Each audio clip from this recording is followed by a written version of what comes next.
በጥፊ ማለት አይችልም። ከዚህ ጋር ብሎ ሞት አይችልም። ይሄ ነው በቃኛ መናገር አለብን ማለት ፍቅር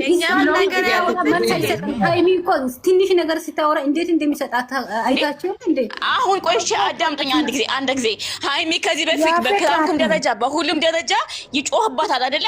ልክ እሷ መጣ ስታቅፈው ይዶ ወልወሎ በጥፊ አይላትም ነበረ። ለምን ንገሩኝ። ይፈልጋታል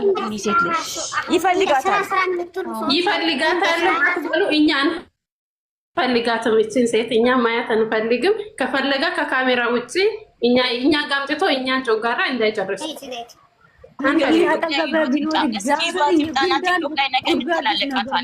ቲክቶክ ላይ ቆሻሻ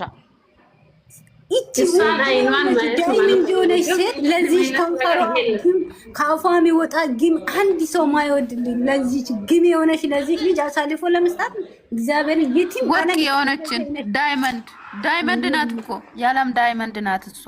አይሜ ማለት የቲም ተፈልጋ ማትገኝ እግዚአብሔር አሳልፎ የሰጠሽ በረከት ነበረ። ነው እንደዚህ ነው አትበሉ። ሃይሚ ከሞተች በኋላ እሱ ሞቷም ስራ ነው ትላላችሁ በኋላ ማለት ነው። የዛሬው ንግግር ከሞት ያላችሁ አይደለም። የዛሬው ንግግር ከሞት አይበልጥም። ከታች ያላችሁ አንዴ እንደማመጥ ከታች ያላችሁ ባለ ኮሜንት ማለት ነው የምትጽፉት ማለት ነው በራሳችሁ ቤት ደርሶ ወይም በጓደኛችሁ ገብቶ እናንተን ሲያሰቃያችሁ ማየት እፈልጋለሁ። በእናንተ የደረሰባችሁ ይሄ ሁሉ ማለት ነው። እናንተ 666ቶች ናችሁ። ስራ ነው ይሄ ጠጡ ይሄን አድርጉ የምትሉት እናንተ 666ቶች ናችሁ። ለምን ይሄንን የምትደግፉ ሰዎች የሰይጣን ሰዎች እና የ666 መንፈሶች ናቸው።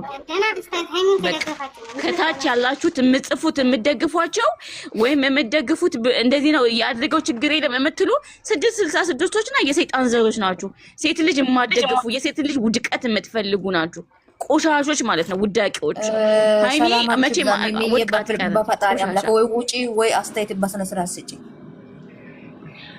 2 አመት ሙሉ ተሚረናል፣ ብዙ ነገር ተሚረውናል። 2 አመት ሙሉ